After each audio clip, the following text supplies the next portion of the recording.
Seorang siswa sekolah dasar di Kedoya Utara, Kebonjeruk, Jakarta Barat dianiaya temannya yang tidak terima dirinya kalah saat bermain game pada 24 September lalu. Korban berinisial ML baru berusia 8 tahun. Keluarga korban melaporkan kejadian itu ke Polres Jakarta Barat. Melakukan pemeriksaan saksi, ada 7 saksi yang kita lakukan pemeriksaan dan barang bukti yang sudah kita amankan. Setelah kita lakukan pemeriksaan, yang mana dalam hal pemeriksaan ini juga kita didampingi dari P3A terhadap korban. Kemudian pada hari ini kami melakukan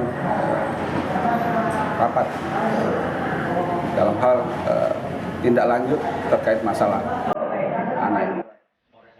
Polisi akan mempertimbangkan rekomendasi dari KPAI dan Kementerian Perlindungan Perempuan dan Anak agar kasus ini bisa diselesaikan secara diversi, yakni pengalihan penyelesaian perkara anak dari proses peradilan pidana ke proses di luar peradilan pidana. Sementara itu, di Cilacap, kasus perundungan sesama siswa SMP kembali terjadi. Dalam video terbaru yang beredar di media sosial, tampak seorang siswa berseragam putih biru mengalami kekerasan fisik dari beberapa siswa lain di sebuah lapangan di Cimanggu. Atas kejadian ini, korban melaporkannya ke polisi dan kasusnya dalam penyelidikan. Begitu juga di Bandung, Jawa Barat. Korbannya seorang siswi SMP yang dilakukan sejumlah rekannya di lapangan Sukapura, Kiara Condong. Selain kasus perundungan, kasus lain yang mengemuka ke publik adalah sejumlah siswa di Situbondo, Jawa Timur yang nekat melukai lengan mereka demi mengikuti tren di media sosial. Aksi ini tidak layak ditiru. Dinas Pendidikan setempat akhirnya mengeluarkan surat edaran agar orang tua dan guru memperketat pengawasan terhadap anak-anak. Alhamdulillah sampai hari ini masih di satu sekolah, karena kami setelah buat edaran itu kami minta informasi dari sekian kecamatan lah, dari teman-teman termasuk yang SMP nggak ada yang laporan gitu kan, seperti itu. Soalnya mengkhawatirkan gitu kan. Kasus bullying atau perundungan tak lepas dari makin maraknya akses terhadap media sosial bahkan sejak masih anak-anak. Dibutuhkan kebijaksanaan serta pengawasan dari semua pihak untuk mengurangi dampak negatif dari munculnya tren di media sosial. Tim Liputan, Kompas TV.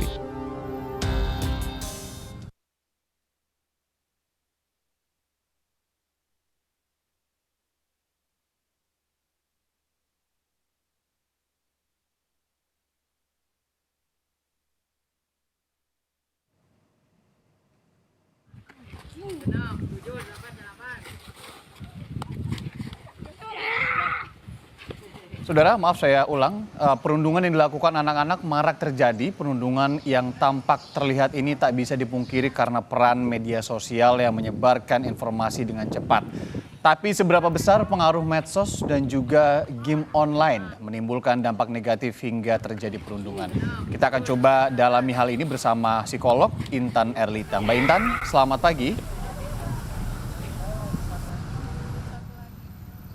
Ya, selamat pagi Mas Ir. Mbak Intan, terima kasih sudah bergabung bersama Sapa Indonesia Pagi. Yang pertama saya mau tanya dulu terkait dengan kejadian perundungan, kemudian ada beberapa kejadian yang nyilet tangan sendiri gitu ya anak-anak kecil saat ini. Kalau kita khusus ke perundungan terlebih dahulu, kalau Mbak Intan melihatnya dari sisi psikologi sendiri, yang paling mempengaruhi peristiwa perundungan itu kalau dari Mbak Intan apa? Yang terjadi kalau sekarang kita lihat ya kenapa banyak sekali peristiwa perundungan. Yang pertama tentu kita nggak bisa menghilangkan hal yang pertama fokus adalah keluarga, ya kan. Hubungan keluarga yang kurang sehat, pengawasannya juga kurang dari orang tua, figur ayah dan figur ibunya juga tidak lengkap. Kemudian anak ini tidak mendapatkan afeksi atau kasih sayang yang full, itu bisa menjadi penyebab dari anak ini menjadi pelaku. Kemudian model perilaku gitu. Jadi anak ini mudah sekali terbawa oleh perilaku agresif. Jadi sehingga dia tuh karena ada contoh ya, ada contoh nih role models nih orang-orang dewasa di sekitarnya berperilaku agresif, maka dia cenderung untuk mengikuti perilaku itu. Kemudian juga adanya masalah pengendalian diri. Jadi anak-anak yang menjadi pelaku bullying ini cenderung mereka punya masalah di pengendalian diri. Jadi mereka tuh lebih impulsif gitu. Jadi mereka lebih gampang untuk melakukan perundungan ini ya. Dan terakhir kalau sampai akhirnya benar-benar efek atau dampak yang disebabkan ini benar-benar membuat nyawa seseorang hilang atau parah dari segi fisik, bisa jadi ya saya bilang ya, ada masalah di kesehatan mentalnya. Oke. Bisa jadi kita juga melihat bahwa korban, atau pelaku-pelaku yang melakukan perundungan dalam usia-usia yang masih di bawah umur ini, kita sebut juga sebagai korban sebenarnya Mbak Intan ya. Kenapa? Karena, Betul. ada tidak stabilnya emosi dalam mungkin, pengasuhannya, kemudian juga tadi bisa saja dia melihat contoh-contoh dan menjadi, sosok yang impulsif. Impulsivitas sebenarnya ini juga kenapa bisa terjadi sih Mbak, dalam anak-anak di usia dini seperti itu? Iya, karena kan, benar tadi saya setuju banget Mas Ir bilang bahwa pelaku ini juga korban. Makanya saya bilang pelaku walaupun harus mendapatkan hukuman dengan apa yang sudah dia lakukan, tapi juga dia harus mendapatkan pendampingan karena dia tidak tahu nih bagaimana cara mengendalikan emosi yang dia alami. Bahkan mungkin dia nggak dikenalkan, kalau saya marah saya harus bagaimana, kalau Iya. saya kecewa saya harus bagaimana. Kemudian rendahnya pengenalan empati dan simpati. Kita tahu bahwa tidak menyalahkan orang tua yang bekerja, saya nggak menyalahkan orang tua bekerja, atau orang tua yang di rumah saja, saya juga tidak menyalahkan dengan pilihan itu. Iya. Tetapi pengenalan empati dan simpati itu dimulai dari rumah. Jadi ketika rasa Oke. empati simpatinya nggak ada, ketika anak melihat ada hal-hal yang tidak menyenangkan, mereka tidak memikirkan efeknya, gitu. Dan ditambah tidak adanya figur yang melekat dari diri mereka sendiri, Mhm. sehingga ketika di usia-usia yang mereka mengalami gejolak, ya kan, apalagi sekarang kita nggak memungkiri ya Mas Ir ya, Iya. banyak sekali sosial media yang bertebaran kan informasinya, itu menyebabkan anak melihat sesuatu yang belum sepantasnya mereka lihat. Kenapa? Nah ini filternya yang belum ada, sehingga akhirnya dia mengikuti apa yang menurut mereka ini ya oke buat ditiru, tanpa mereka melihat ini baik atau tidak gitu. Oke, kalau berbicara hal-hal antisipatif ini tentu agak, sulit. Kalau saya melihatnya begini, karena tidak bisa disamaratakan bagaimana kemudian kita eee, mencoba untuk antisipatif dari satu cara atau satu sisi di seluruh daerah di Indonesia misalkan. Betul. Semua orang punya kesibukan masing-masing, orang tua ataupun pendamping, Ya, kalau tidak ada sosok orang tua ini juga memiliki kesibukan masing-masing dan kemudian tadi ya tidak ada figur yang Mbak Intan bilang tadi. Tapi kalau untuk menanganinya berarti kepada, pelaku-pelaku atau yang kita sebut tadi, bisa juga kalau anak usia dini menjadi korban gitu ya. Harus dilihat betul. juga ke faktor-faktor terdekat seperti lingkungan keluarga ataupun lingkungan Ya. pengasuhnya Mbak Intan. Betul. Jadi kan keluarga itu hanya circle utamanya dulu ya yang kita bahaskan. Kemudian kita lihat nih sekolahnya gimana. Karena banyak yang terjadi kasus perundungan itu justru di lingkungan sekolah yang dimana anak-anak justru mendapatkan pendidikan ya. Di dalamnya pendidikan ada moral tentunya kan. Nah ini tapi terjadi tempat perundungan. Nah di sini juga big question gitu. Sekolah seperti apa di dalam lingkungan pendidikannya. Karena salah satu hal yang justru harusnya tumbuh kesadaran untuk tidak menyakiti adalah sekolah gitu kan. Mhm. Kemudian adalah lingkungan pertemanan. Pertemanan inilah juga yang paling besar impact-nya. Makanya kenapa pentingnya di rumah kita harus kuat anak karakternya, karena begitu ketemu lingkungan luar, itu toksiknya kan nggak bisa kita hindari Oh ya. iya iya iya iya. Aha. Tapi yang penting harus ditanamkan adalah ketika anak punya karakter yang kuat, do and don'ts-nya benar, maka dia punya filter untuk menyaring. Dan saya setuju yang tadi Mas Ir katakan bahwa setiap daerah, setiap lingkungan, setiap keluarga punya culture dan cara mendidik yang masing-masing berbeda. Saya sangat percaya bahwa orang tua pasti akan memberikan yang terbaik ya buat anak-anaknya. Namun yang pasti yang saat ini urgent yang harus diberikan oleh para orang tua mengingat kasus bullying ini cukup besar gitu ya, adalah bagaimana kita memberikan quality time. Ini bukan tentang kuantitas, tapi quality time. Jadi Oke. kalau kita punya quality time yang besar kepada anak, maka anak lengkap afeksinya, kasih sayangnya lengkap. Tadi Mas Ir tanya, kalau gitu harus gimana? Yang pertama, pelaku ini juga sebenarnya dalam keadaan insecure. Ya kan? Karena hal sepele bisa memicu dia jadi marah dan melakukan hal-hal yang di luar dari batas normal dari segi emosi. Jadi yang harus dilakukan yang pertama, berikan dia keyakinan bahwa kamu berada di tempat yang baik, yang benar, yang semua sayang kamu. Intinya itu dulu. Lalu yang kedua, lakukan pendekatan secara verbal. Karena anak sekarang itu nggak bisa tuh dikasih tahu salah dengan cara emosi. Tapi sentuh hatinya. Karena anak-anak sekarang tuh jarang di-attach masalah hati. Jadi kita harus ngobrol dari hati ke hati. Layaknya orang tua ngomong ke Oke. anak, layaknya guru ngomong ke murid, tapi dari person to person. Mhm. Kemudian yang ketiga, anak ini harus mendapatkan role model yang lengkap.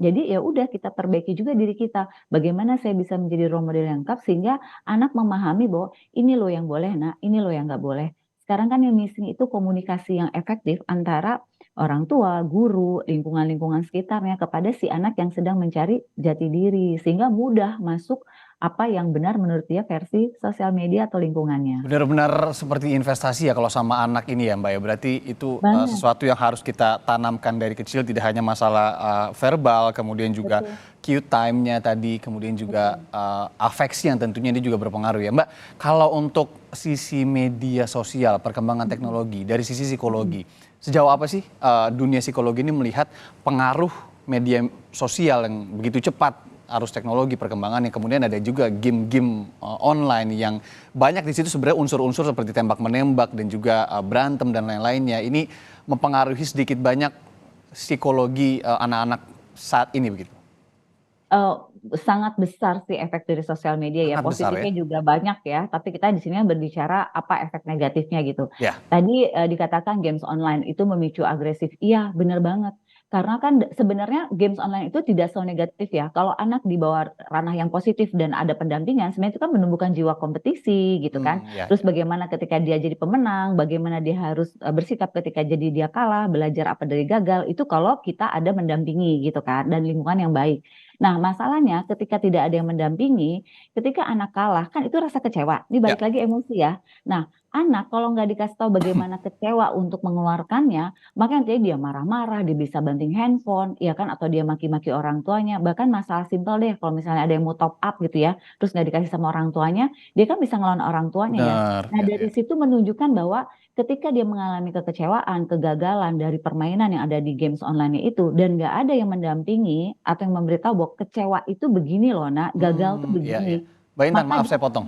ya, Sebenarnya kalau dari penjelasan Mbak Intan, saya melihatnya apapun faktor luar eksternal seperti salah satunya teknologi ataupun lingkungan itu adalah hal-hal eksternal yang tidak bisa kita jamin bagaimana ya, kemudian anak akan terpapar ini di luar gitu ya. Tapi betul. balik lagi bagaimana kemudian di filter atau layer awal ini kita harus menginvest secara baik. Betul begitu ya? Betul, betul. Intinya gini Mas Ir, kita nggak bisa menghalangi semua toxic atau negatif effect untuk masuk ke anak kita, betul ya? Karena mau serapi-rapinya kita Benar. menutup anak kita dari lingkungan, anak kita akan bersosialisasi dan akan ketemu dengan Nggak the mungkin real juga life, ya kan? 24 jam terus kita intilin. Betul, dan kita juga ada batas yang mendampingi anak-anak. Mhm. Nah, pertanyaannya adalah, apakah kita sudah kuat nggak membentuk filter pada anak kita sesuai dengan usia dan perkembangannya? Karena itu penting banget. Karena kalau kita bicara sekarang ini negatif, itu negatif, berarti kita ngurung anak kita, betul nggak? Nah, yang terjadi sekarang adalah missing-nya hanya memberikan knowledge saja, tapi yang kurang adalah menemukan empati, simpati, moral, sopan santun. Justru hal-hal itulah yang penting untuk anak-anak memilih ini baik atau ini tidak. Oke. Karena kalau hal seperti itu nggak bisa pakai angka kan, nggak bisa pakai logika kan, tapi itu hati. Nah, attach hatinya yang sekarang yang harus lebih banyak diberikan oleh orang tua kepada anak. Karena bullying ini udah di luar dari ini ya, kalau kita ngeliatnya kok makin miris gitu ya. Nah, ini Ya. artinya ada missing di area itu gitu. Kalau saya minta apa namanya pesan terakhir nih Mbak Intan dalam Mhm, sesi ini, mhm, selain juga tadi menyatakan secara verbal, kemudian juga mhm, komunikasi yang berkualitas tidak hanya mhm. kuantitas begitu ya, apalagi hal-hal simpel yang bisa ditumbuhkan oleh orang tua ataupun pengasuh terhadap anak-anak agar mengetahui batasan-batasan moral dan juga filter yang baik tadi, selain juga afeksi pastinya. Ya, anak-anak itu sebenarnya sekarang butuh untuk kehadiran nyata. Hmm, Tanpa disadari, dunia sosial media ini membuat kita pun berkomunikasi sama anak-anak melalui gadget, ya. Jadi anak-anak tuh butuh figur orang tuanya hadir. Nggak perlu hmm. tiap hari karena setiap orang tua pasti punya kesibukan, ya kan. Tetapi ada quality time seminggu sekali, seminggu 2 kali. Yang paling simpel bisa dilakukan adalah makan malam atau makan siang Dan bersama. jangan kalau lagi ngumpul bareng malah main HP semua gitu ya Mbak Intan? Nah, benar itu penting banget. Gini, pokoknya yang paling mudah dilakukan dan tapi konsisten ya. Coba seminggu sekali, seminggu 2 kali makan siang atau makan malam di rumah, no gadget dan jadikan itu quality time. Saling sharing, saling cerita. Mungkin Oke, awalnya kaku, nggak terbiasa. ya. Tapi ternyata hal-hal simpel lakukan itu kalau konsisten, itu menunjukkan bahwa kita hadir dan saling support satu dengan yang lain. Dan mengutip tadi Mas Ir katakan bahwa berarti mendidik anak itu investasi ya. Yes, karena anak itu dididik saat ini bukan buat bertarung saat ini, tapi buat masa depan. Pertanyaannya kan kita nggak selalu bisa mendampingi, dan belum tentu kita masih ada di sini. Kalau anak nggak dibuat kuat, anak nggak dibikin filternya yang baik, mana ini baik, ini buruk, maka anak bisa bingung di ujung nanti dan bisa terbawa ke hal yang lebih buruk lagi, gitu.